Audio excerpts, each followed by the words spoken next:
पितृ भूखे हैं, इसका तो वर्णन हमने पहले कर दिया कि रात्रि को जब आप सोने के बाद में 1-1.5 घंटे बाद अगर आपकी नींद खुल जाए, 1 घंटा 1.5 घंटा आप सोइए, उसके बाद जो नींद खुली तो 1-1.5 घंटे तक अगर आपको नींद नहीं आ रही है, रात्रि को सोने के बाद में 1 घंटे बाद जब उठे तो आपको प्यास लग गई, भूख लगने लगी, प्यास लगने लगी कि मेरे को पानी पीना पड़ेगा, घबराहट हो रही, पानी पीना पड़ेगा। 1-1.5 घंटे सोने के बाद अचानक नींद खुले और आपको प्यास लगे, समझ लेना आपके पितृ भूखे हैं और प्यासे।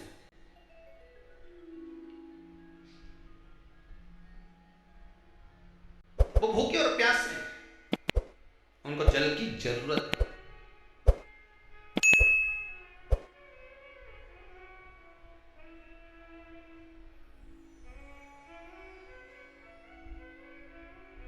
किसी भी नदी में, सरोवर में, कुंड में, बावड़ी में, तालाब में, आप तीर्थ में जाकर जब स्नान करते हैं तो स्नान करने के बाद एक काम का नियम बना लो कि अपने हाथ की अंजलि में जल लेकर अपने पूर्वजों को देना। प्यासे रहते हैं, भगवान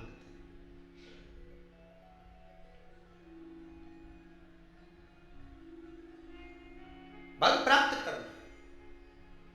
3 वृक्ष पितरों के तुल्य हैं। नैमिषारण्य की कथा में भी कहा था 3 वृक्ष पितरों के तुल्य हैं। पहला पीपल, दूसरा वट वृक्ष, तीसरा बेलपत्र का वृक्ष। ये पितरों के तुल्य हैं। अगर आपको रात्रि में नींद नहीं आ रही है, ऐसा लगता है कि रात्रि को 1 घंटा 1.5 घंटा सोने के बाद कुछ गलत गलत विचार आने लगते हैं, नींद सुबह 3 बजे तक 4 बजे तक नहीं आती, 4 बजे के बाद फिर नींद आती है, तो एक प्रैक्टिकल जरूर कर कर देखना। एक प्रैक्टिकल करने में क्या जाता है, प्रयास करने में क्या कुछ जाता है क्या? प्रैक्टिकल कर कर देखना कि कहीं सियोर वाला महाराज झूठ तो नहीं बोल रहा, तो प्रैक्टिकल करने में कुछ नहीं जाए। 1 लोटा पानी लो, उसमें थोड़ा सा कच्चा दूध डाल लीजिए, श्राद्ध पक्ष चल रहा है, बेलपत्री का पेड़ या पीपल का पेड़ या बट का पेड़, इन पेड़ के नीचे ले जाकर उस दूध को दोपहर में सुबह 10 बजे से लेकर 12 बजे के बीच में ले जाकर चढ़ा दीजिए। रात्रि को फिर ना आपको प्यास लगेगी, ना भूख लगेगी, नींद एक बार लगी तो सुबह ही खुलेगी। प्रैक्टिकल करने में क्या जाता है? पानी डालने में तुम्हारा कुछ जाएगा? अरे बोलो तो सही, हाँ मैं 10 रुपया का दूध जरूर उसमें, और तुम इतनी चतुर हो, इतना सारा दूध थोड़ी डालोगे, इतना दूध घटा लगेगा, कहाँ तुम इतना डालने वाले हो?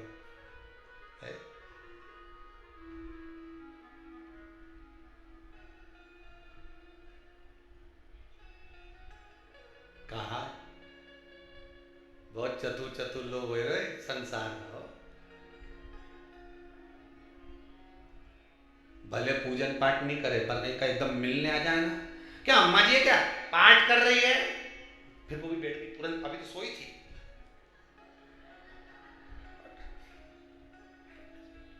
तुरंत। क्या पंडित जी हैं क्या, उनसे थोड़ा काम है, अभी माला जप रहे हैं, मालूम पड़े पंडित जी तो आराम से सेव फल खा रहे थे, अब प्लेट सोफा के नीचे घुसे,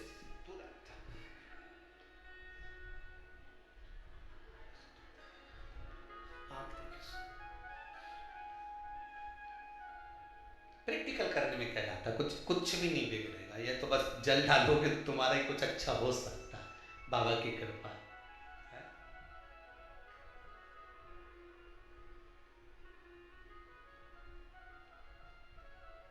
3 वृक्ष पितरों के तुल्य हैं।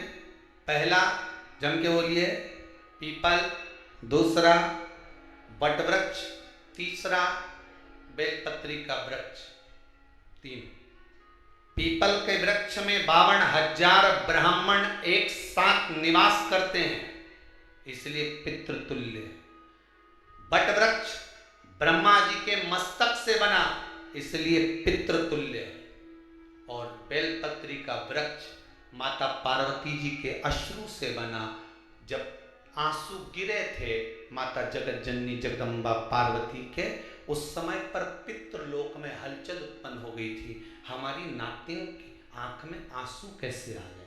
मैनावती की पुत्री है,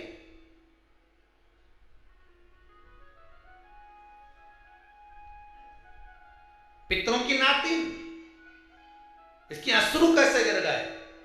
पार्वती जी ने कहा ये आंसू नहीं, मेरा पुण्य भाग प्रकट करती हूं बेलपत्री के रूप में। तो पितरों ने वर दिया था कि ये बेलपत्री का वृक्ष हमारा आशीर्वाद है, इसके नीचे अगर कोई दीप लगाता है, शिव को स्पर्श कर चढ़ाता है, उसके पितरों की शांति होगी। हम स्वयं उसको आशीर्वाद देने के लिए पधारे। बेलपत्र का पितृ तुल्य।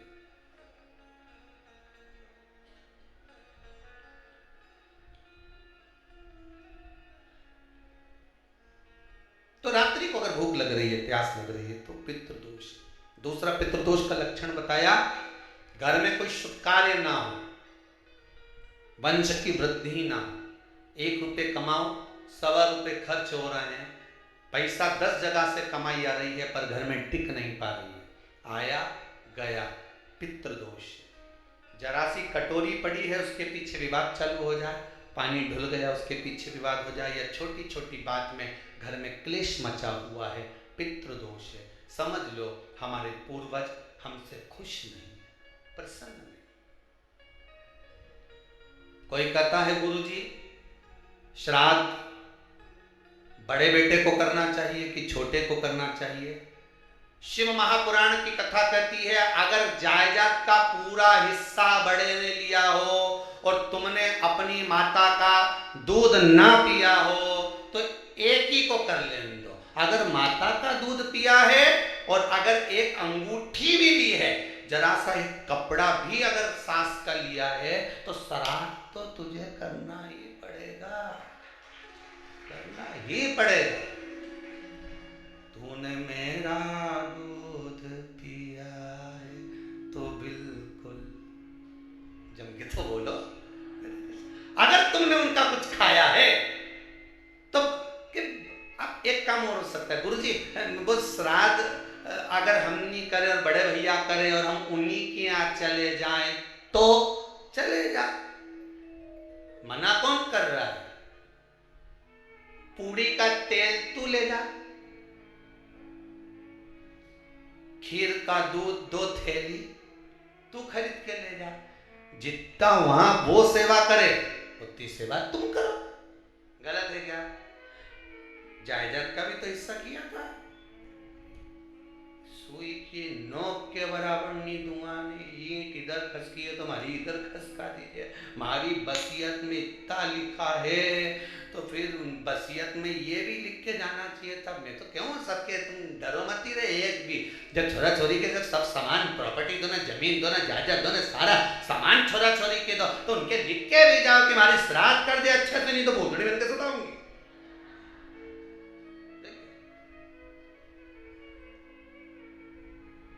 श्राद्ध करो।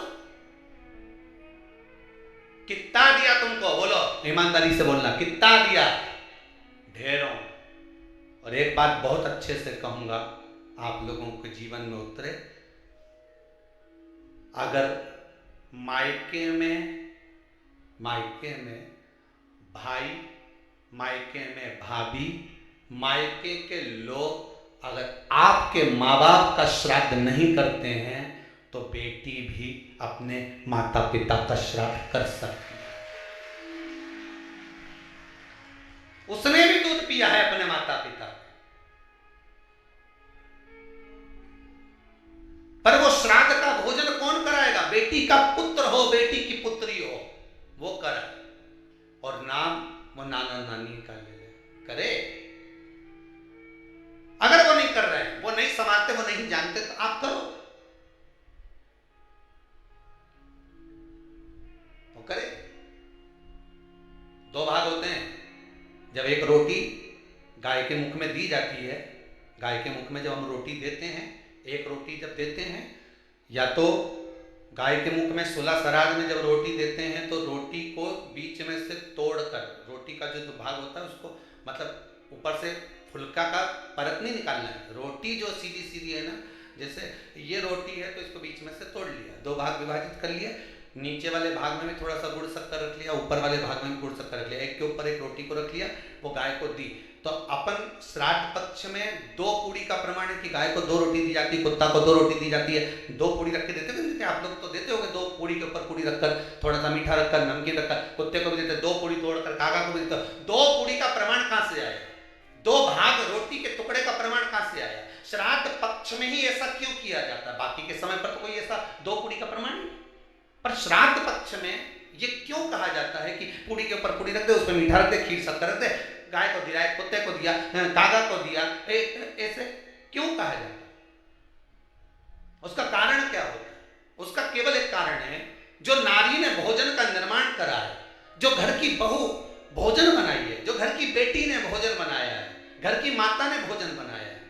महाराज, पिता पुरुष एक कुल को तारता है, बेटी 2 कुल को तारती है।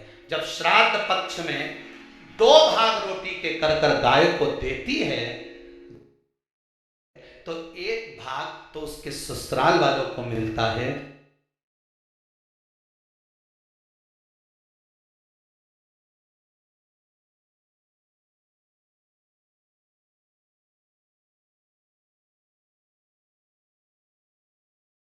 मायके को भी मिले, ससुराल को भी। जब गया जी का पिंड होता है तो नाना नानी सबका स्मरण कराया जाता है। 2 भाग,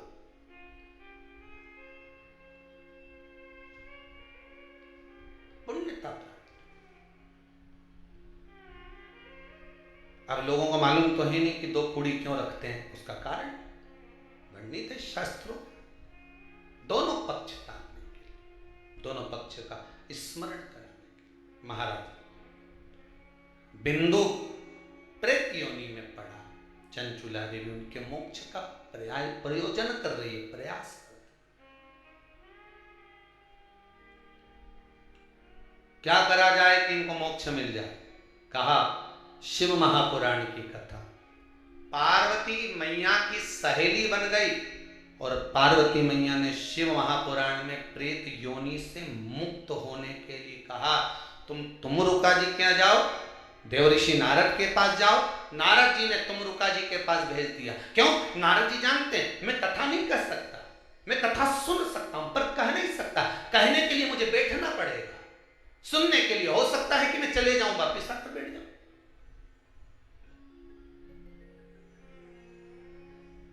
तुमरुका जी से कहा कथा कह दोगे? हाँ, कहने में क्या दिक्कत है, मेरे पति को प्रेत योनि से मुक्त करना है। तुमरुका जी बोलते हैं केवल तुम्हारा पति प्रेत योनि से मुक्त नहीं होगा।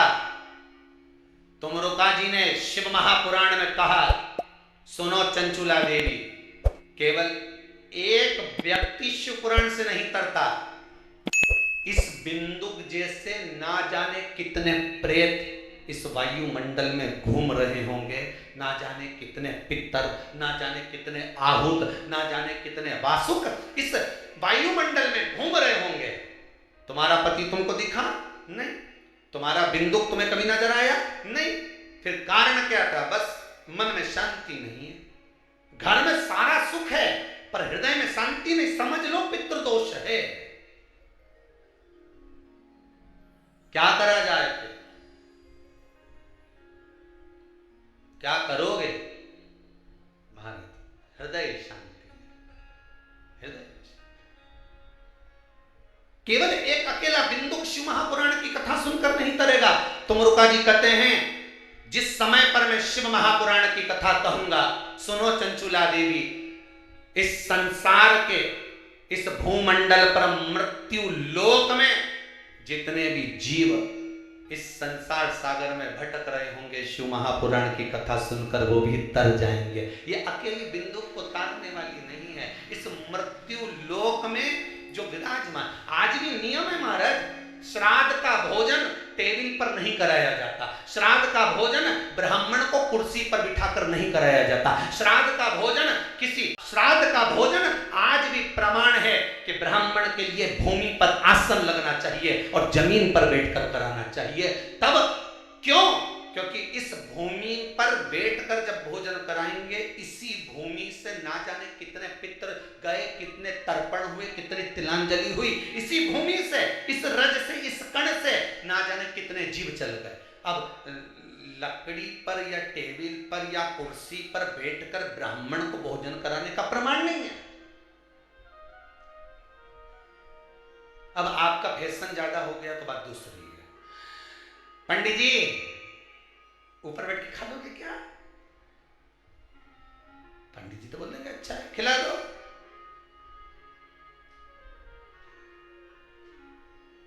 ऊपर बैठ के क्यों? वो झुकने में थोड़ी सी कमर लचक जाए, क्योंकि खीर परसेगी तो झुकना पड़ेगा। अब ब्राह्मण अगर भोजन करने आसन पर बैठेगा, तुम अगर थोड़ा झुककर परसोगी, ब्राह्मण के सम्मुख में आप थोड़ा सा भोजन कराते समय झुकोगी। जरा विचार करिए, यशोदा मैया के घर में संतान नहीं थी। यशोदा जी श्रावण के महीने में श्रावणी करने आए हुए ब्राह्मण को मात्र खीर परोसने के लिए गई थी। 52 साल की उम्र थी, संतान का सुख नहीं दिख रहा था, खीर परोसने के लिए गई। उतनी देर में ब्राह्मणों ने देखा इनके घर में संतान नहीं है, पुत्र भव कह दिया। और यशोदा जी के पति श्री नंदराय जी कह रहे हैं कि बाबा मैं 60 का, ये 55 की, बाल हो गए धोले, और तुम कह रहे हो पुत्र होगा। कहां से होगा? ब्राह्मण कहते हैं, ब्राह्मण जब भोजन करता है, भोजन करते समय जब वर देता है, वो वर गलत नहीं हो सकता, कहीं से भी आएगा, पर छोरा तो आएगा। और आया, कहीं से भी आया, पर पुत्र आया, क्योंकि आशीर्वाद दिया था। श्राद्ध पक्ष का भोजन टेबल पर नहीं, कुर्सी पर नहीं, श्राद्ध पक्ष का भोजन ब्राह्मण को आसन लगाकर जमीन पर कराना चाहिए। भूमि पर